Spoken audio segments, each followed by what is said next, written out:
Start singing. It's a good microphone. Okay, so we are on YouTube broadcasting. If I could just say one quick thing, Chair. So if anyone is on YouTube watching, we have a way for you to get on there and then to be able to type in your comments. If comments are received, I will then, when there's a break, I'll read those questions in and those can be answered. Just one other word of advice, these mics have a gate. So if you're within 3 inches, they work well. If you talk from back here, you're barely going to get heard. So you just need to be fairly close to the mic. Have they been sanitized? They've been sanitized.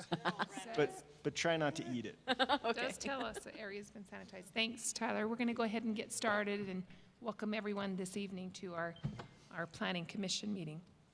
We're going to start our meeting tonight with a request for an approval of the minutes from March 10th, just this month. Do I have a... Move to approve those minutes. Second. I have a motion to approve the minutes, and it's been seconded. All in favor of that motion? Aye. Thank you. Moving down to item number 2 on the agenda, we have a request for an approval of a minor lot subdivision at 100 East and 250 North. And we have Mr. Dave Clark here Dave Clark, to yes. speak for Platt and Platt. You go ahead and explain to us what the request is. Well, it's the Elks Lodge property. I'm sure you're all familiar with the Elks Lodge over on 200 North and 100 West. They own this big piece of property, and they just want to divide off the Elks Lodge from the remainder. So that's all this is about. Are there any questions from the commission about the request? Is it just vacant property they're dividing? Well, the lodge is right here, and then everything north of it, basically, it kind of follows the edge of pavement. There is a portable carport, and their horseshoe pit is on the north parcel. But it's just a vacant lot Basically, it's right a now, vacant right? lot, It's always yeah. had parking and things, and, yeah. It's where they do the carnival Yeah. and where they park for parades and stuff like that. So. Right, okay. What are the dimensions of the whole lot and then the piece that's being split off? I don't need the exact dimensions, just how big are they? I don't remember. Okay. That's a fair answer. Sorry, I mean, and my eyes aren't that good either. I'd say it's a couple acres. Okay. And they're just kind of, the way they're dividing it is almost in half, not Okay. exactly. But this little, over on this side, that dimension's, I think it's only like 75 feet. And then that's like that one's 150 and that one's 125, and then it's 198 through the middle. So that's your dimensions. So still big enough that if someone purchased it or whatever they did with it, you could put a building on there? So it meets all yeah, the setbacks. absolutely. Okay. Yeah, it's big enough to do just about, whatever somebody wanted to do with it. Okay. Okay. Thank you, audience. Oh, thank you. Go technology. Okay, this is a request for an approval of a minor lot subdivision. Do I have a motion?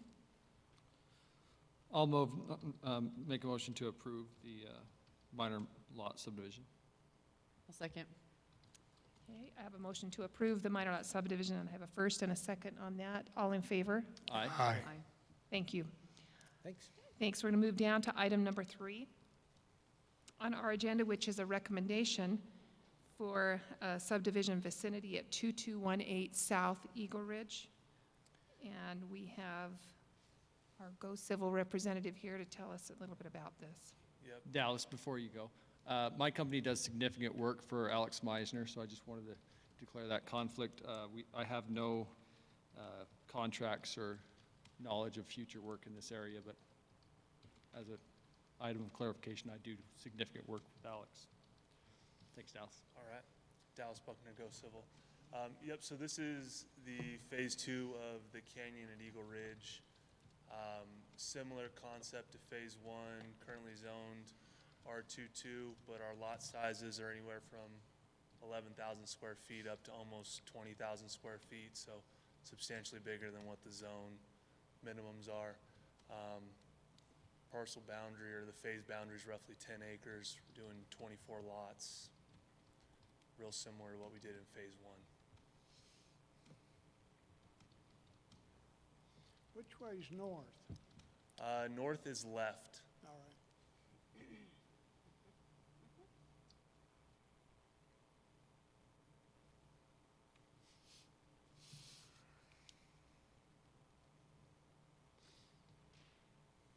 Everyone's familiar with where we've seen this before? Okay. Any questions from the commission on the request? It's a very nice development.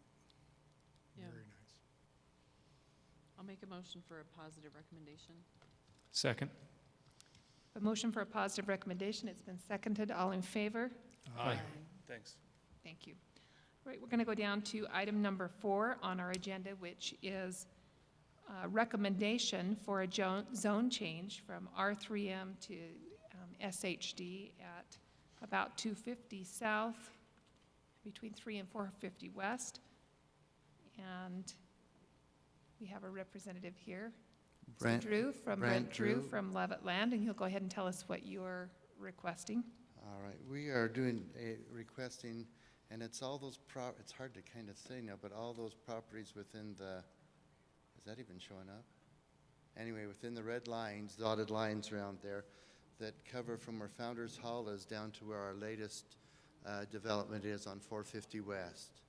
And what caused it to be such a dramatic zone change is we were, as we did the SHD zone for the 450 West apartment there, which is called Old Sorrel Hall, we were asked by somebody in the engineering department to go ahead and rezone the parking that is just south of it into the same zone. Now, we've always in the past, parking's been allowed in every zone, so sometimes that's just not been changed. And we said, well, if we're going to send out letters and do everything, then we might as well take all the rest of the property there and put it all under the one zone. And yes, that is the second reason, is for a future second project, that right now there's no plans to start it, immediately, maybe in the next 2 years, maybe later than that, depending on how housing may change, through what's going on right now too. But that project, and I can't really see with the clicker there, but it would leave room for one more building to be built on the very north end of the middle block facing the university right there, and all the rest of that property would be used for parking. So that's why we're coming to request the zone change, trying to do it all now and trying to limit how many letters we send out to the neighborhoods. Any questions on what the request is, where the future building is to be put? So if I understand what you're saying, on the left of that screen, where it Yes. says SHD, that's an existing building? That's the 451. Is that the one that's under construction? Yeah, that's the one that we're just barely, we're going to be probably done within the next couple And so weeks. you're rezoning the parking lot to be SHD? Right, but you're- well, and all of the other property to the right there that is in those red lines. Right, but that parking lot, that's staying parking lot for that building? Right. It's just going to be, And Founders Hall will stay how Founders Hall is Uh-huh. now too, and that the only place it'll leave is just the you middle don't block want there. to, you don't want to tear down Founder's Hall and build it taller now? No. Can't you go taller now that we rezone it? That's a can of worms, we should stop there. Yeah, that's a tough one, especially because of the shape, the shape of the block. I was and just teasing. things like that, but, Okay. and one thing to maybe note in there too, because there are letters, I should point this out too, is there are 2 owners in there that are not, we own all the property, but then there's Mayfly Apartments, which is, I don't even know how to, it's kind of one of the middle ones on the left-hand side in the middle of the block. And then on the most north corner there is I can't remember the name of it now, but that is SUU's property. Both owners have asked to be included in this rezone. Okay. Are there any questions from the commission before I open this up for a public hearing? Okay, then we're going to go ahead and open up the public hearing, and we're going to limit the comments to 30 minutes. That's been done in City Council. We're going to go ahead and follow their protocol. So if anyone wants to come to the microphone, I ask that you please state your name. And again, we'll keep it to 30 minutes for any comments that you have on this public hearing.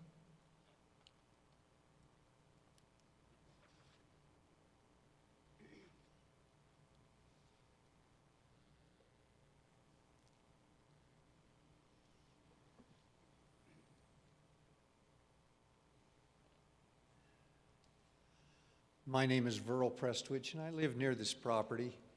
My concern is that when it was originally approved as SHD or whatever it is, it allowed the frontage or the setback to be reduced. And it seems to be a major issue in building the building, and then for fire and for maintenance. You can't have parking in front of this new building because it's too close to the street. You can't put a fire truck in there. And a lot of the building took place from the street. If you were to drive by, you'd have seen piles of gravel and piles of other things, and and the big trucks coming in. If there had been more setback, if it had been back like you required the apartments up the street that the Levitts have, it matches the other homes that are in the area, and it gives you room for parking in the front. It gives you room for fire trucks if you need them, or for anything else. It just seems like it's inappropriate for the area to try to force it all so close to the street. And I think you should do the same thing over on 300 with that new building going in. There should be more setback. And I don't know how you arrange that, but that's what I think should happen. So that it matches the neighborhood, and it also is safer for everyone concerned. Thank you. Thank you.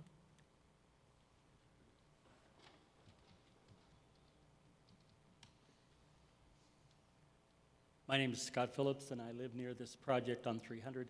I mostly have a question, and it's probably for Brent. Brent, those two properties, the university and the other apartment building, do you have that in writing from them that they wanted to be included in this SHD zone? Gotcha. Okay. That was really my only question. Thank you. Thank you.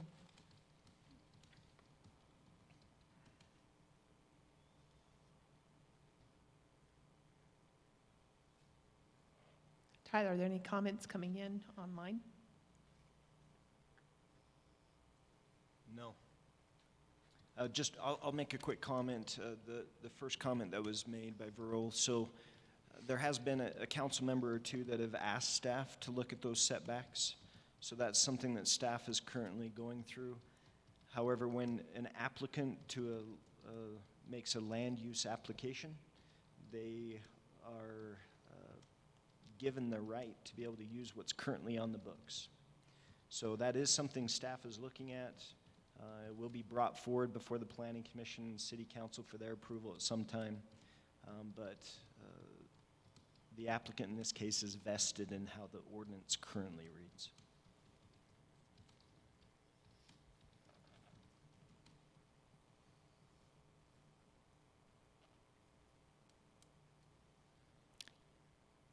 All right, if there aren't any other comments, okay, go ahead and come to the microphone.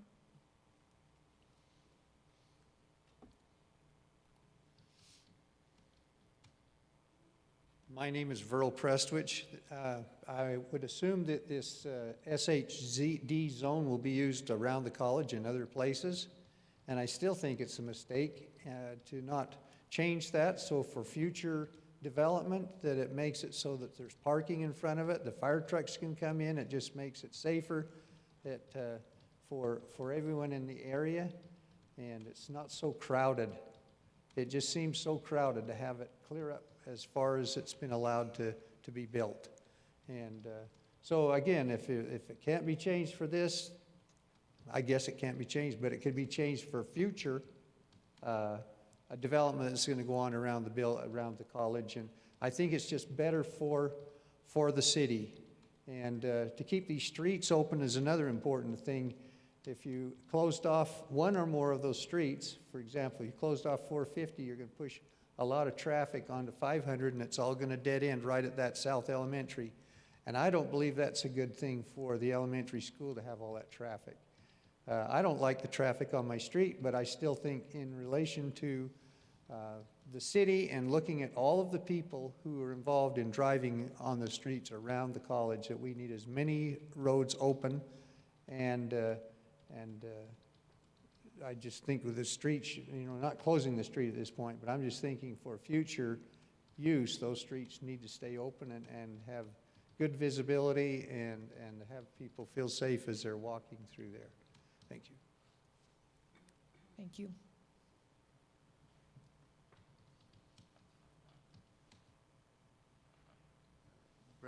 Brent Drew with Levitt Land and Investment. Maybe I just want to clarify one thing.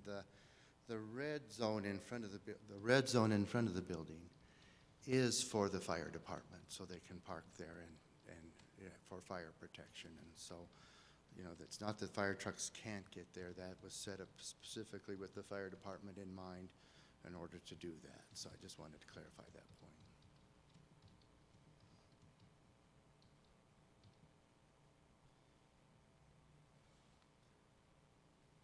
Okay, if we don't have any comments coming in online, I don't have any more comments from the floor, we're going to go ahead and close the public hearing and bring this back to the commission. The request here is for a recommendation for a zone change. We've had some of the folks in the community express some concern with the current SHD zoning. We've had Tyler tell us that this will come back in front of the commission at a future date. So with that information that's been presented to us, we need to make a decision if this is a positive or a negative recommendation at this point. So I'm going to bring it back to the commission to discuss it here. Or make a motion, one or the other. So I know Brenda explained this, but which of those already has a building on it?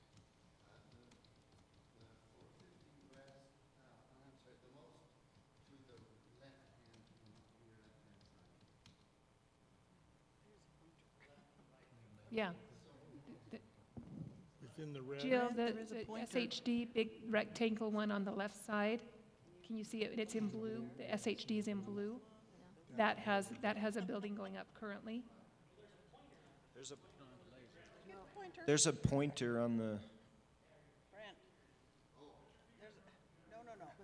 There you go. There you go. Now we're Okay. going low tech. And then Brent, also show the other Founders Hall over on the Founders Hall. right. Founders Hall is on that curve. Yeah. And the rest I'll have, There's a unit So all those in the middle are the ones that you're, and that little bit of parking that is south of the building being built.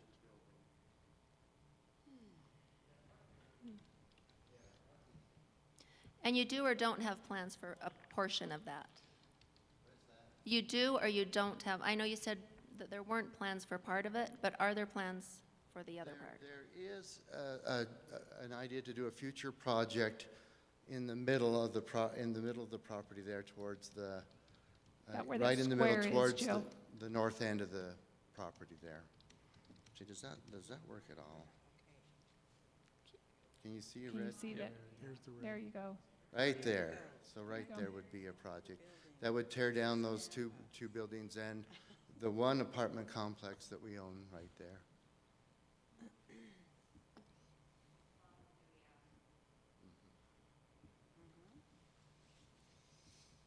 Brent, can you show on the map the two households that are asking to be included in this zone Yes, change? now I can use this right. If I find that there, right there. So this is the Mayfly Apartments right here. And then this is the SUU property there. And I forgot the new name of it. It's Ponderosa something. It was Pioneer Terrace when Okay. I went to school here.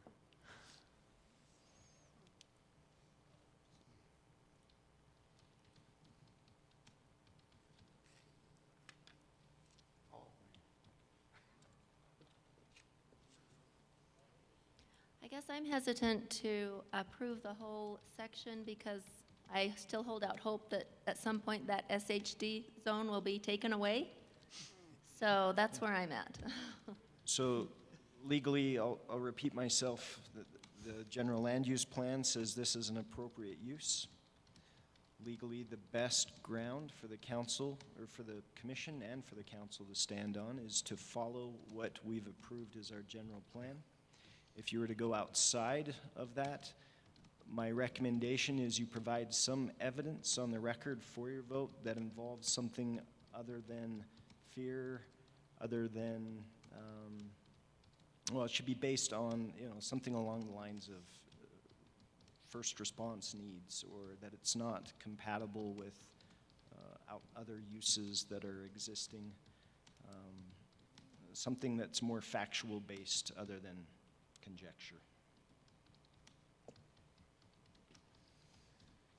I'm looking through the sketch review minutes on this. I don't see anything. Did the fire department have any concerns with what's currently proposed? No, and the fire department helped us write the original ordinance. Correct. We put their connection, I can't remember what it's called, but to hook onto their water, we Yeah, put that on the front of that building so they can get in there easier. You don't know if the fire department ran any flow tests over there on their water system? Kit, will you, we couldn't hear you down on this side. Will you speak a little louder in the microphone? I just asked if anybody knows if the fire department ran any flow tests on that existing city water system over there. I know that system's fairly old, and it's a smaller line than what we put in now, so we might want to ask that to the fire department. So at this point, with it just being a zone change, I would highly doubt they've done that. But when we get to vicinity and final plat, I assume that's when they would run those tests. And if upgrades to the infrastructure need to be done, they'll be done. Agreed.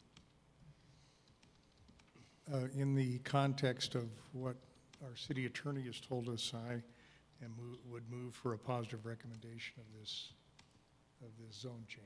I'll second that recommendation. All right, so we have a motion on the table for a positive recommendation from Mr. Isom and seconded by Mr. Hahn. We're going to go ahead and bring this to a vote. All in favor of that recommendation? Aye. Okay, that's gone ahead and passed then. All right, we're going to go ahead You and go got one down. nay down here. Oh, I'm sorry. All opposed? Nay. Nay. Sorry, Jill. I heard it echoes a little bit in this room, Yeah. so I thought, If it's a done deal, why are we having a vote? So if I can vote, I'm going to keep voting against. thank you. All right, we're going to go ahead and go down to the staff items. The first item on, Tyler, I believe you have something to bring to our attention about a recommendation for an ordinance that defines city's downtown historic district. So I wrote this in conjunction with our downtown historic committee. So Mr. Phillips is here to help walk us through this. Yes, both the Downtown Historic Committee and the Cedar City Historic Preservation Commission are recommending, you may think that we have an historic downtown, and we have a sign out there that's been there for about 30 years designating that, but we've never had an official ordinance or a resolution to that effect.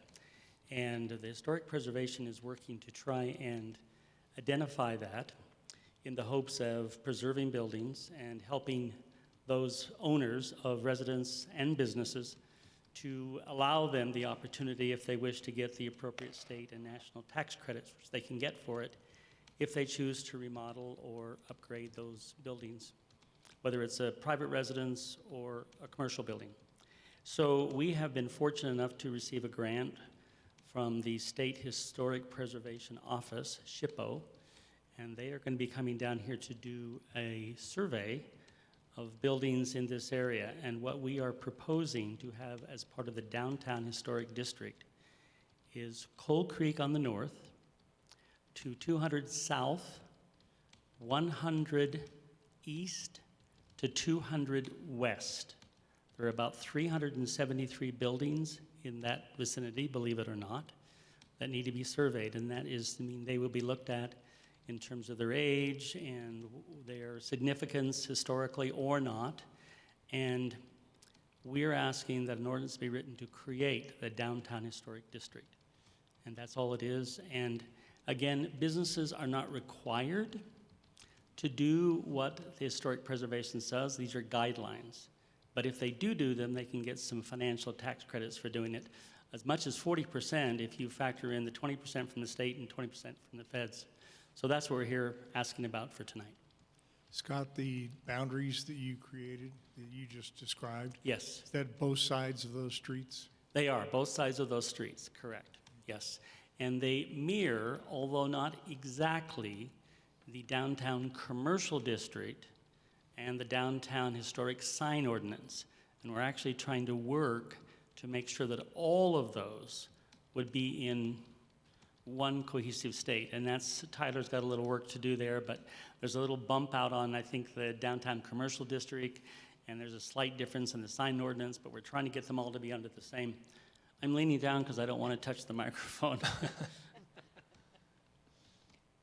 Just want to clarify, so Scott, this is 200 north to 200 south?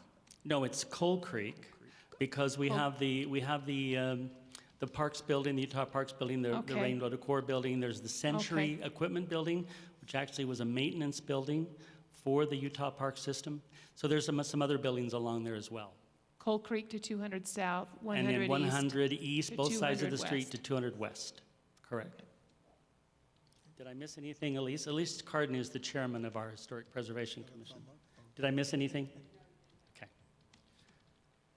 So we're just looking for a recommendation so we can take it before the council. Prior to any recommendation, I just want to disclose that I have a family member that owns some businesses in the historic downtown district, so.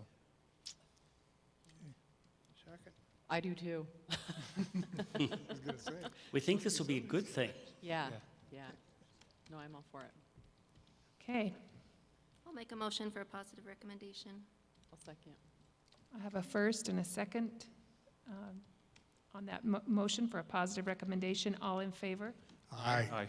Now, I didn't miss somebody, right? Everybody voted? And it was unanimous. All right. Thank you. Thank you. Thank you. Okay, and that completes our meeting tonight. So the meeting is adjourned, and thank you.